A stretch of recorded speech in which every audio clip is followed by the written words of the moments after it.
everybody, welcome to Snyder's Inc. And today, my computer throwing things, I hate it. We got top 5 unknowns. This is 5 strangest missing people mysteries that are creepy.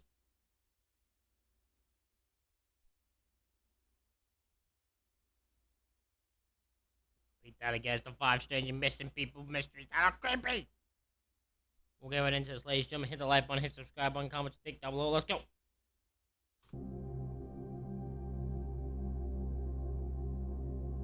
NamUs has 23,394 open missing person cases. Not too many. Not too many missing people cases. You need to find the people. Stop having them be missing. You need to find it. That's insane. That is absolutely insane.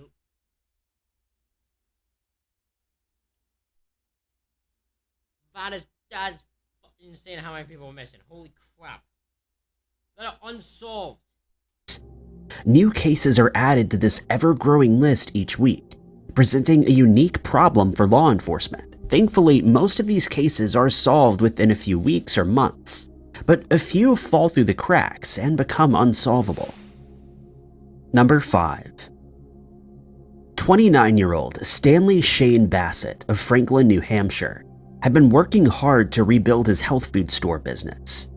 On top of the pressures of owning a business, Stanley was also a single father to his 9-month-old son, Aaron. In the mid-1970s, Stanley met Debbie, and the two became wed soon after. By 1977, the couple had given birth to 2 children, with Aaron being welcomed into the world on July 27, 1976. Unfortunately, the relationship wasn't meant to last, and the two divorced. It's believed Debbie and their oldest child returned to Pennacook, New Hampshire, leaving Stanley with Aaron. Stanley learned how to care for Aaron exceedingly fast.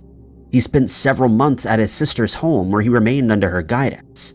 Finally, in early 1977, the father and son duo moved into a home on Salisbury Road to begin their new lives together. By all accounts, Stanley was a good father who loved Aaron. On April 3, 1977, people passing the Massachusetts State House heard a bizarre sound. As they grew closer, they found 9-month-old Aaron in a cardboard box on the stairs of the building, crying and wailing for attention. The sight immediately disturbed neighbors, and the Franklin Police Department were called to the scene. A complete home search was conducted, but there was no sign of Stanley. The cardboard box had been used as a makeshift cot, and doctors at nearby Tufts New England Medical Center gave Aaron a clean bill of health. He was unharmed and happy. Upon hearing of Stanley's disappearance, some investigators turned their heads. They knew that name. 2 years before he disappeared, Stanley's shop had been shut down by Pennacook police under suspicion of distributing illegal substances. He later picked up a short sentence and was placed on probation on an unrelated charge. At the time of his disappearance, So, this man had a failing business. Probably doesn't have much money. Trying to take care of a 9-month-old child. Ends up, So it is possible to believe that he left the child in that box on that property, knowing someone would probably find it. And he just took off. It's not good to do as a father. That's a bad thing to do as a father, is to leave your child, especially in that situation. But I can assume that's probably what happened here. That's all the signs say so far. Stanley was still on probation, and according to his probation officer, he never missed a meeting. When the police dug further into his personal life, they discovered something bizarre. In 1976, shortly after he had been released on parole, Stanley reported seeing a car following him. He also became paranoid and feared for his life. The move to Franklin was a much-needed fresh start for Stanley, but investigators fear someone may have followed him. It's out of character for Stanley to leave Aaron or his dogs. Anyone with information is asked to contact the Franklin Police Department. Okay, so there's a suspicion of foul play.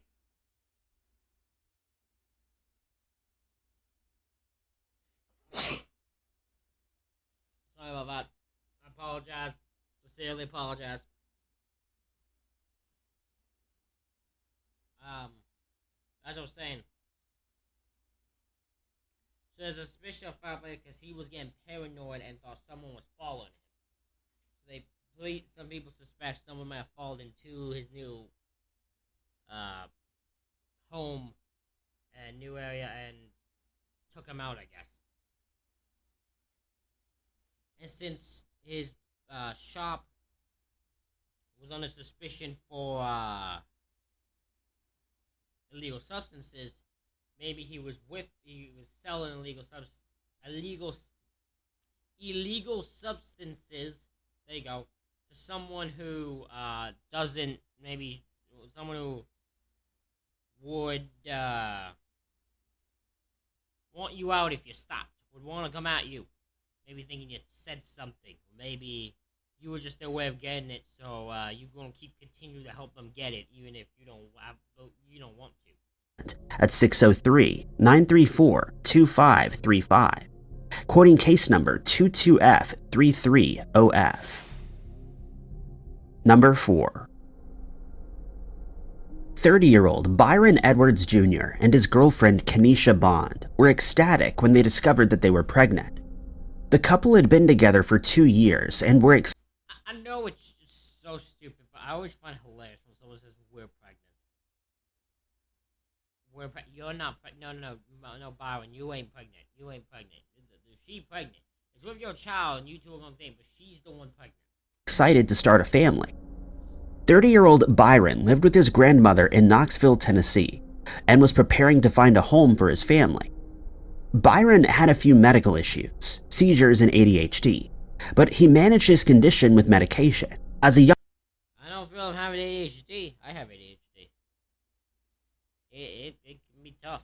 young man, Byron hadn't always been on the right side of the law. According to his grandmother, Byron had been involved in a gang and partook in gang activities. As he grew older and learned he was about to become a father, Byron changed his ways and turned a new leaf. He left his old life behind and began attending. You can't just leave a gang. Those people don't just leave a gang. The gang always wants you to stay. The gang always wants you to stay. Gang never lets you fully leave. Not a one bit. Church with his grandmother. March 19th, 2020 would mark the last time Byron spoke to his grandmother. On March 19th, Byron stayed at his girlfriend Kenesha's house in the 2300 block of Riverside Drive, Knoxville. Byron stayed the night and agreed to be at his grandmother's home on the 20th. According to Kenesha, she saw Byron leaving her home at around 6:30 p.m. on March 20th. He had made several calls to friends and family asking for a ride to his grandmother's home, around 10 miles away, but nobody was available. By 6:30 p.m., Byron was growing anxious to get home and told Kenesha he would make the 10-mile trip on foot. According to her, Byron walked out of the back door into the woods and was never seen or heard from again. When Byron failed to return home, his grandmother was immediately suspicious. The two had planned to visit the church on March 21st, 2020, and Byron had not contacted her by phone. Byron was officially reported missing 2 days after he was last seen. His girlfriend Kenesha gave birth to their daughter a month after he disappeared. Weeks before her birth, she was diagnosed with a rare heart condition, and Byron failed to attend these appointments. Extensive searches of the property and woods where he was last seen have been conducted, but there's been no sign of him so far. His family believes someone from his past may have been involved in his disappearance. This could easily have gone two different ways. Either, okay, because he's in a gang. So either the gang itself came back, like, stumbled upon him as he was walking, had a gripe with him, said, "You're not leaving." He said, "Yes, I am," and they took him out in anger. Or, they had a gang rival. A rival gang. Usually those happen. Rival gang. And they stumbled upon him. And they didn't know he was leaving. They knew him as a member who was in the gang. So they just thought, great, here's a guy member of one gang by himself. Let's take him out. Send a message to them, unaware that he's not even involved with it.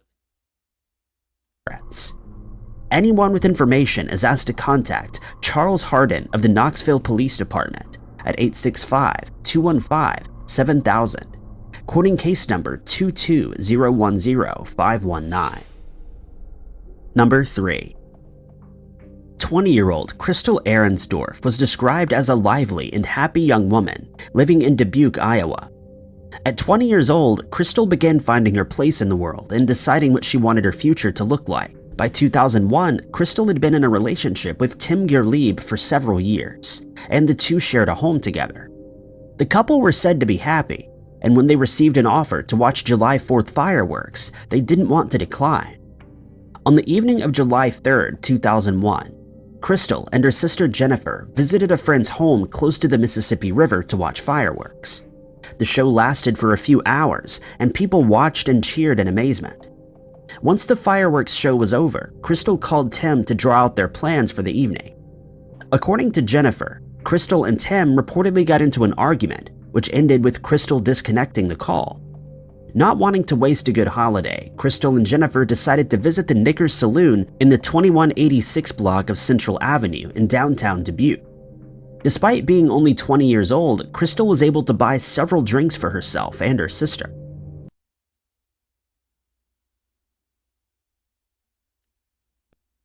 So this is a shitty bar. This is a shitty ass bar. This is a terrible bar. Bar should be closed. Legal age 21 and she's 20 and you just went with it. Here's the thing. This is how insane people are. There are many times I've seen bars do it. I've seen marijuana places. Legal here. I've seen them do it. But they don't check ID. They just assume you're old enough and they just go with it. Why? At least check for ID. At least be smart about it. Just not fucking hard to do. She began chatting with the barman, Robert Moots, at the Knickers Saloon, and shortly into their conversation, the pair agreed to get a taxi to East Dubuque when his shift ended. Crystal continued to drink and socialize with her sister, and when Robert's shift was over at 2:30 a.m., he came looking for her, but Crystal was nowhere to be found. All her friends had already left the bar, and according to reports, Jennifer, Crystal's sister, had taken her car to prevent her from harming herself and others while driving under the influence. Robert looked around the bar for Crystal, talking to patrons as he went. Nobody had seen Crystal leave, and she left behind her keys and wallet. The afternoon of July 4th was anything but joyous for Jennifer, who had driven her sister's car home earlier that morning. Crystal still hadn't come home to collect her car and wasn't answering her phone. Jennifer knew something was wrong and went to the Dubuque Police Department to report her missing. Unfortunately, the police had a bad attitude towards Crystal's disappearance, telling her family they would need to wait 24 hours to file a report. Yep, that's a usual thing. That's usually the case, unfortunately, because again, this is a 20-year-old woman, went out drinking, celebrating July 4th, so they don't look at it as suspicious. They don't see it as suspicious. Unfortunately, that's just the way police are. Crystal's family decided to take the investigation into their own hands and began speaking to patrons at the Knickers Saloon. Finally, on July 5th, the Dubuque Police Department took the report and began their investigation. Tim, Crystal's boyfriend, was quickly ruled out as a suspect, but two more suspects would come into view. Two brothers named David and Stephen Peacock quickly became the focus of the investigation. David and Stephen were at the saloon that night and have been questioned at length about that night. According to Iowa cold cases, the two have been subjected to polygraphs and their cars have been forensically searched. Unfortunately, investigators have not uncovered evidence linking Stephen or David to Crystal's disappearance. Over 500 tips have been called in to the Dubuque Police Department, but they're no closer to finding Crystal.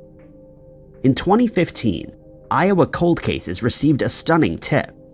The anonymous tipster claimed that on July 4th, David Peacock wasn't driving his own car, but his sister's. The sister's car has never been forensically searched and may hold the answer to Crystal's whereabouts. The tipster also provided the brothers with new aliases and a possible location of where Crystal is buried. All of this information was passed on to the Dubuque Police Department. The Dubuque PD does not believe Crystal left the bar of her own accord. 12 days after she disappeared, rumors of a body floating in Leisure Lake, Jackson County, Iowa began to swirl. A search of the area showed no signs of a body, though. Anyone with information is asked to contact the Dubuque Police Department at 563-589-4410, quoting case number 0125185. Number 2. 31-year-old Luc Benoit and his wife Stephen Sherman.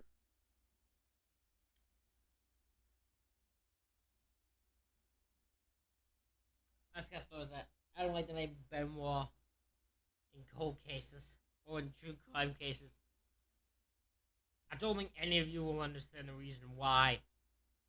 Let's just say, if you're a wrestling fan or a good wrestling fan, and you know true crime also, you might know why, but I doubt many of you do. Sherman of Portsmouth, Rhode Island, had built their dream life together. Together, the two had welcomed 4 children into the world, and Luc looked forward to finishing work every day and running home to see his children. In June of 2022, Luc's behavior and attitude changed. He began carrying stress and anguish around and didn't want to burden his family with his issues. At the end of June, Luc would call his wife for what would be the last time.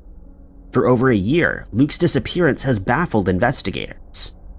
On June 28, 2022, Luc called his wife Stephanie and made what she has called concerning comments. Stephanie immediately called her husband back and placed him on a 3-way call with his family. His family also observed Luc's behavior and pleaded with him to come home. At around 2:30 p.m. that afternoon, Luc ended the call and has never been seen or heard from again. Earlier that afternoon, Luc was spotted buying cigarettes, water, and ginger ale at the Neon Marketplace. Stephanie immediately called the Portsmouth Police Department to report her husband's behavior. During her earlier calls to Luc, she noticed he became more distressed when the police or 911 were mentioned.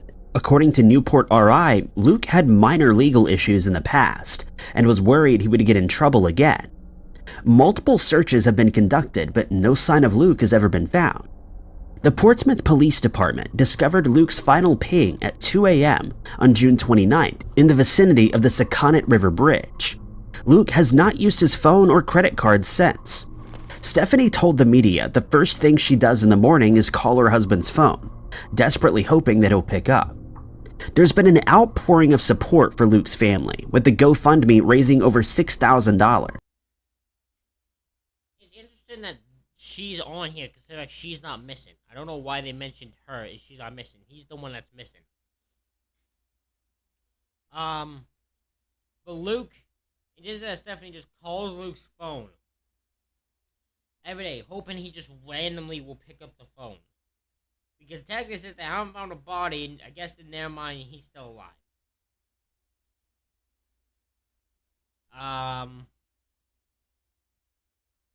Very interesting. This is probably a guy just paranoid and just took off, thinking he'd run from whatever the hell he's paranoid from. And other businesses donating food and clothes. Luc's family are very concerned for his well-being. Anyone with information is asked to contact the Portsmouth Police Department at 401-683-0300 or the Rhode Island State Police at 401-444-1100. Number 1. 67-year-old Frances Colette Apperson was last seen on May 17, 2022 in Banner Elk, North Carolina.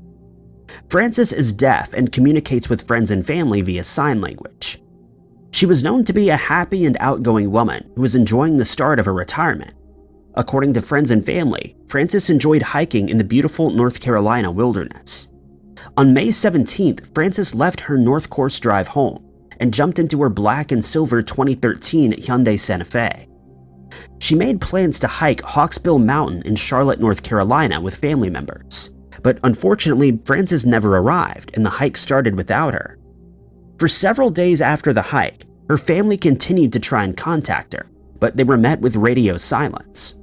Finally, on May 21st, Frances Apperson was reported missing to the Charlotte-Mecklenburg Police Department.